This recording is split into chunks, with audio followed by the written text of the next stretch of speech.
Hola, ¿cómo están? Bienvenidos una vez más aquí a Cinema Celuloide. Y ahora vamos a hablar de la película Una batalla tras otra, film que ahorita está en cartelera.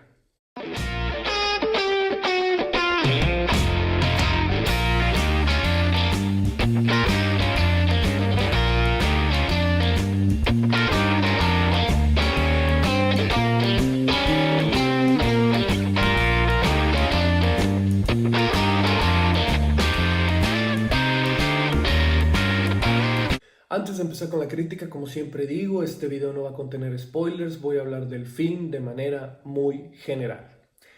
Dirigida por el legendario Paul Thomas Anderson, porque sí es legendario, es un director nacido en 1970, estadounidense, y el cual digo el término de legendario porque yo creo que de los realizadores nacidos de 1960 en delante, posiblemente es el mejor de todos.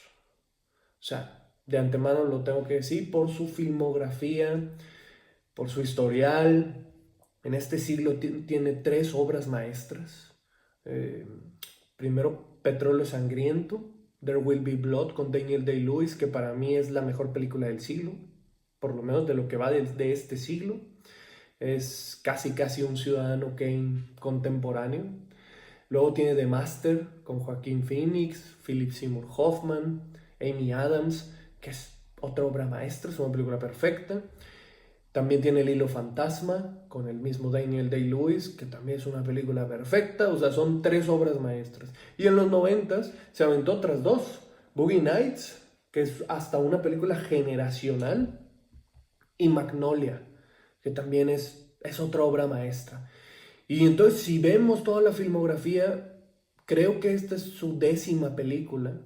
Entonces, 5, yo puedo decir sin ningún problema que son obras maestras. Entonces, estamos ante uno de los directores más legendarios que tenemos y que todavía no ha llegado a ser anciano. O sea, es cincuentón y entonces nos trae una nueva película con un cast repleto de estrellas, porque está Leonardo DiCaprio, Sean Penn, Benicio del Toro, Regina Hall, Teyana Taylor, Chase Infinity, Wood Harris y Alana Haim, que ya había trabajado también en Licorice Pizza, la película anterior del realizador. Y resulta que la historia está basada en una novela llamada Vineland, escrita por Thomas Pynchon.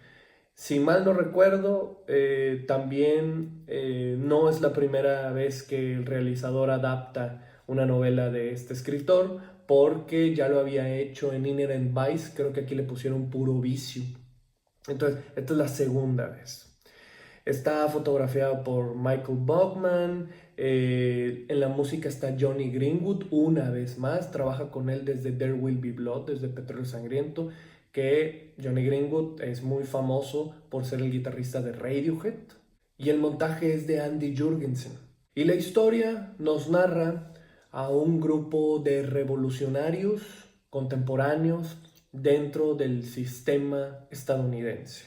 Entonces estamos viendo a un grupo que está arreglando, por así decir, con mano propia ciertas situaciones y ciertas desigualdades que se viven en el país, obviamente en contra de la milicia, del sistema. Entonces esto tiene mucho que ver con el sistema migratorio, la cuestión racial, las marchas y la división social que tiene el país. El personaje de DiCaprio está metido en este grupo y entonces tiene a su pareja, es una pareja interracial, dicho sea de paso, porque tiene mucho que ver por la cuestión libertaria o progresista o como lo quieras llamar. Y Sean Penn interpreta al villano, que es uno de los militares que está haciendo todos estos conflictos y siguiendo las órdenes de estos hombres blancos estadounidenses. Y tengo que analizar de diferente forma esta película. Primero por lo que acabo de decir con los antecedentes de este director. O sea, si estamos hablando de Paul Thomas Anderson, entonces tenemos que ponernos mucho más exigentes que un director primerizo o un realizador que no tiene este historial. Porque así son las cosas. O sea, no pueden ser de otra forma. Insisto, este director tiene 5 obras maestras. Entonces, no se le puede analizar de manera cotidiana como a todos los demás, no. Segundo, tiene de los mejores actores que hay en Hollywood. Por lo menos Leonardo DiCaprio y Sean Penn son de lo mejor que hay en Hollywood. Entonces, igual, tiene que estar la vara muy alta. Primero voy a empezar con la cuestión técnica. Luego me iré con la historia y luego me conectaré con las cuestiones políticas que trata el film. Porque sí tengo que decir de manera general que para mí esta ha sido la decepción más grande posiblemente de la década, hasta ahorita. Muchos dicen que es la mejor película de la década y es una película que la crítica especializada ha amado, ¿ok? Entonces para mí es difícil hacer esta crítica porque me estoy yendo totalmente al revés de lo que se está mencionando, pero voy a tratarlo de cimentar. Primero nos vamos con las cuestiones técnicas. La película está muy bien filmada, principalmente hay una escena en específico que dura muchísimo, que está basada en planos secuencias. No es raro en este director, todas las películas que ha realizado tiene este elemento. En Boogie Nights se hizo muy famoso por esa situación. Entonces, aquí lo maneja de manera muy bien, espectacularmente bien. De hecho, dicho sea de paso, en una escena donde está Leonardo DiCaprio y Benicio del Toro escapando de la policía y de los militares y así, es fantástico lo que hace, muy bien. El sonido es espectacular, tanto los balazos, las persecuciones y todo está extraordinariamente filmado. Una vez más, la edición con respecto a las persecuciones es extraordinaria porque nunca rompe el hilo de que estás viendo a final de cuentas un drama, no un cine de acción. Entonces, está filmado todo de otra manera, es bastante espectacular. De hecho, en momentos hasta puede ser vertiginoso porque utiliza escenas se podrían ver como experimentales. Entonces, es bastante interesante. A nivel actoral, la película está muy bien. Todos están haciendo lo que se debe de hacer o lo que se requiere, lo que pide el papel. Sean Penn brilla más que los demás, pero tiene que ver porque es villano y por el papel que tiene. Pero DiCaprio, la verdad, es extraordinario también lo que hace. Regina Hall también. Todos están muy bien. Quiero hacer hincapié en la música de Johnny Greenwood. Lo que hace Johnny Greenwood, esto de soundtrack, es una obra maestra. De hecho, después de ver la película, escuché todo el soundtrack y es una obra maestra. Y aquí lo recalco porque yo creo que la película perdería muchísimo sin la música. O sea, esta gran secuencia que acabo de decir del plano, secuencia, sin la música de fondo, que a final de cuentas es la que te está tensionando, la película perdería muchísimo. Y eso que estoy diciendo que está muy bien filmada. Pero, sí, Johnny Greenwood se la vuela. Ojalá Johnny Greenwood gane el Oscar por esta película, porque de veras el señor hace un trabajo increíble. Ahora bien, nos vamos con la historia, con la adaptación de la novela. Yo no he leído la novela, pero los que la han leído dicen que Paul Thomas Anderson acaba de hacer algo enorme, porque dicen que esta obra era inadaptable. Entonces, no sé a qué se refieran, habría que habría que leer la novela, pero por lo menos lo que nos cuenta la película es una gran decepción para mí, porque está mal hecho.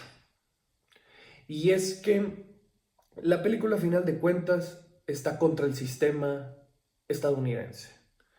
Y bien conocemos que hoy el sistema estadounidense es derecha, casi tirándole a ultraderecha, pero bueno, es derecha, conservador y todo lo que ya sabemos en las noticias, ¿no?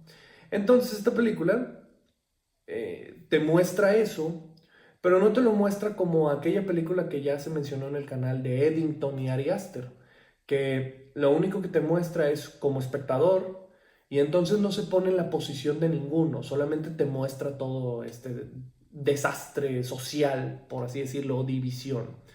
Aquí no, aquí tristemente la película toma partido. Entonces estamos viendo una película izquierdista. Y tú puedes hacer esto. O sea, tú puedes exponer un tema y tomar partido político. Tampoco es incorrecto del todo. Pero hazlo de manera bien. Hazlo, nárralo de manera artística, nárralo de manera creativa, no como un eslogan. Entonces, por ejemplo, la película del Club de la Pelea de David Fincher es una película contra sistema, es una película en contra del capitalismo. A final de cuentas, los protagonistas son terroristas. Ese es el Club de la Pelea. No son sujetos que están agarrándose a golpes, no, terminan siendo terroristas. Pero David Fincher es lo suficientemente inteligente y creativo para hacer una película contra sistema, teniendo una posición clara, pero haciéndolo de manera artística, quitando cuestiones literales, quitando obviedades, no siendo una campaña política, no siendo un panfleto. Esta película es lo contrario. Esto es un panfletote izquierdista de principio a fin. Toda la película, las mujeres negras son buenas, los hombres blancos son malos y el único que es bueno es torpe, estúpido y que necesita estar drogado para solucionar sus problemas. De eso va. Los hombres blancos tienen ahí su secta debajo de las urbes y se juntan para sus planes malévolos. Todo el tiempo estás viendo esto. La realidad es que este grupo revolucionario es terrorista. Eso es a lo que va. O sea, no están de acuerdo con el sistema y ponen bombas. No están de acuerdo con el sistema y atacan al gobierno de una manera o de otra. Atacan las instituciones, no tienen respeto por ellas. De eso va. No, pero la película no te los maneja como terroristas. Son revolucionarios, son buenas personas. Ellos están luchando por el bien. Esa también es la otra. Utilizan los polos opuestos, sí, pero como caricatura, como película de Disney, como moraleja. O sea, existen los personajes muy buenos, buenos, y existen los personajes muy malos, malos. Aquí no hay grises, en ningún momento hay matices. El personaje de Sean Penn está caricaturizado a más no poder, y no se diga ya su final, porque en el desenlace, incluso hasta físicamente está con llagas, por así decirlo.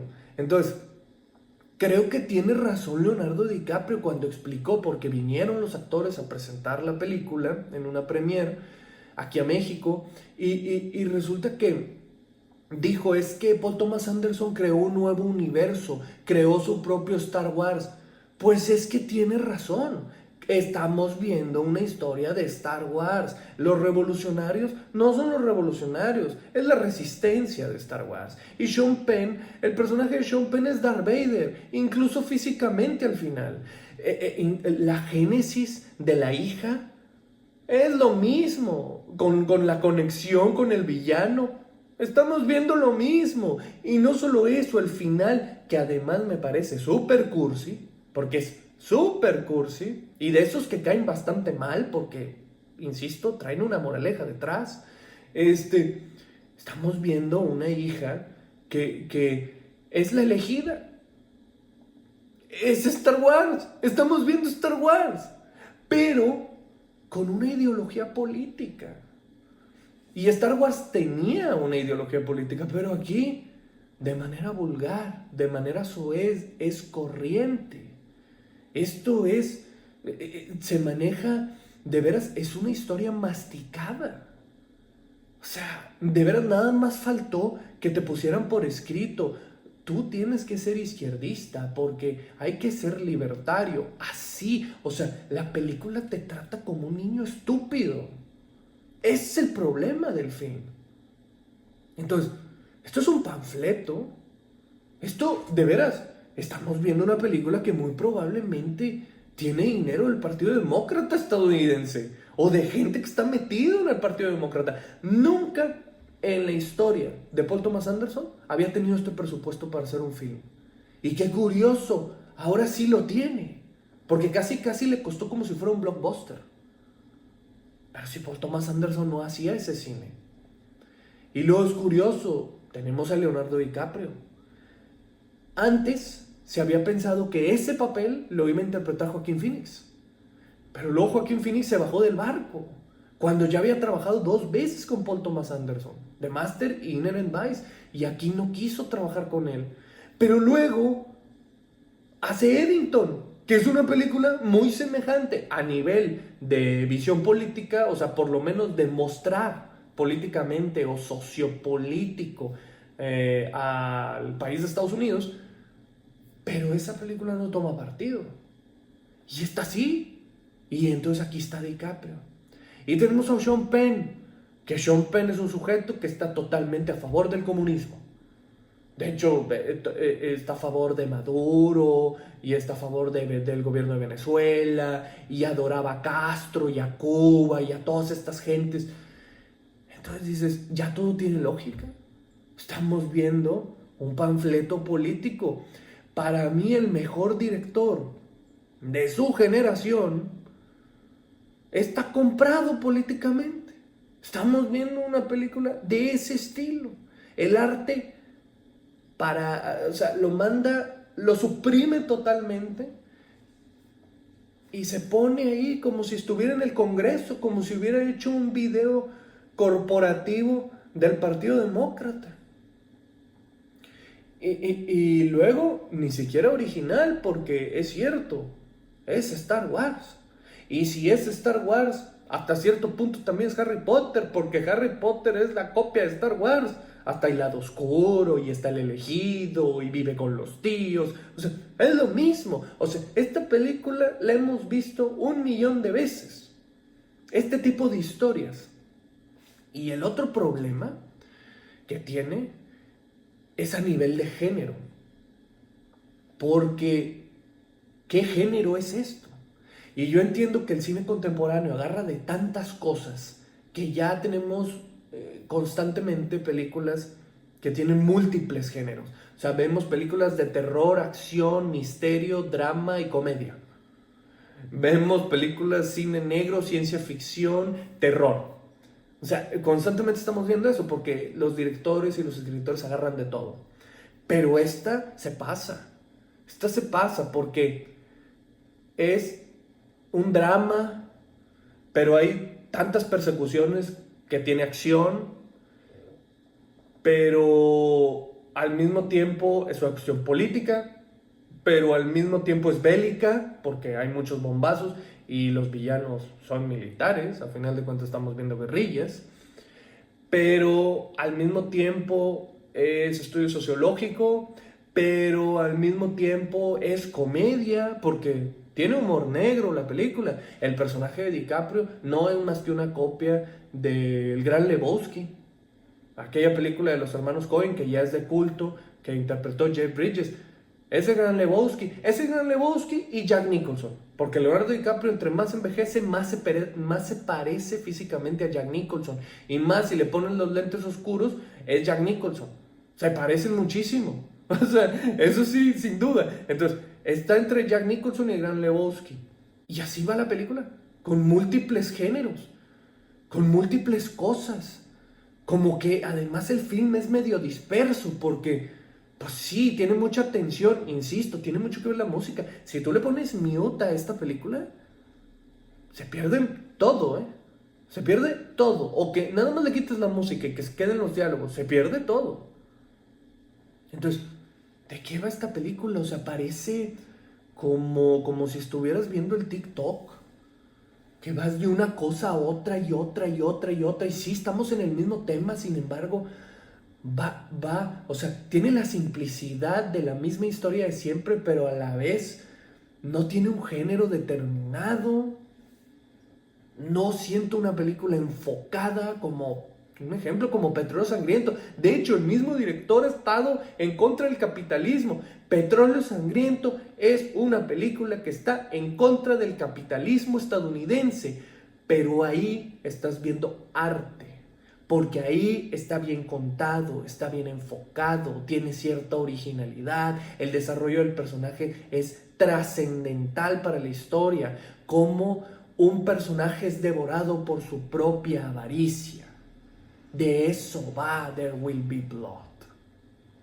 Esta película es un churro. Va de porquería tras porquería y luego termina con un final. Es que no quiero spoilear, pero es que para mí es cursi, rosa, a más no poder. Después de todo lo que te puso, o sea, me parece lamentable. Me parece una película muy decepcionante. Terriblemente decepcionante. Es más, la decepción es tan grande que me atrevería a decir que es la peor película que he visto del año. Pero no es la peor película que he visto del año, porque he visto muchas porquerías y existen, o sea, empezando, o sea, la mayoría de los blockbusters son malísimos. Entonces, no, esta película tiene sus valores visuales y principalmente musical. Entonces yo a la película le pongo, me parece un film mediocre, a final de cuentas. 2.5 estrellas de 5. Creo que es la peor película del director. Yo pensaba que la película más baja del director era Punch Drunk Love, con Adam Sandler. Esa película es mucho mejor.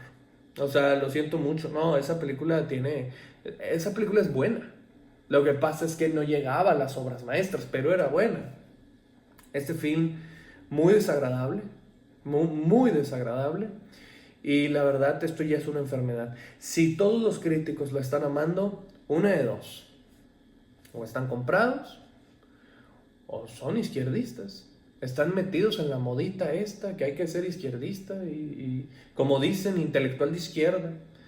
Ahora también está el otro tema. También puede haber mucho snob y no atreverse a decir su verdadera opinión o pensar, tener un pensamiento crítico.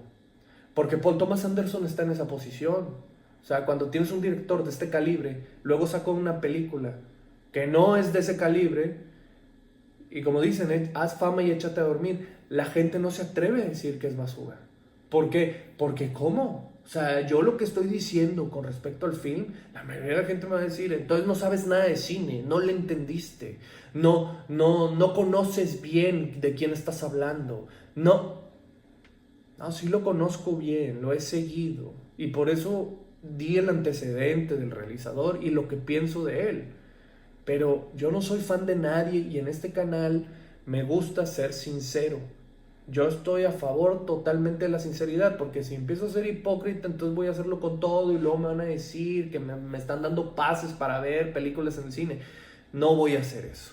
Yo voy a seguir diciendo lo que pienso y no me voy a seguir con la corriente. Si toda la crítica especializada está diciendo que la película es de 5 estrellas y es que es una maravilla, perfecto, bien por ellos, yo no me lo voy a tragar. Por eso cada quien tiene una opinión personal, en base a lo que conoce, en base a lo que siente, en base a lo que le gusta, en base a muchas cosas. Entonces, mi opinión personal es que esta película es una mediocridad del mejor director que tenemos hoy en día. Así que esa es la crítica que tenía para hoy. Si les gustó el video, pónganle like, píquenle a la campanita para las notificaciones y suscríbanse al canal, es gratis. Al final les dejo las redes sociales para que nos sigan y como siempre, aquí en el canal vamos a seguir subiendo más material.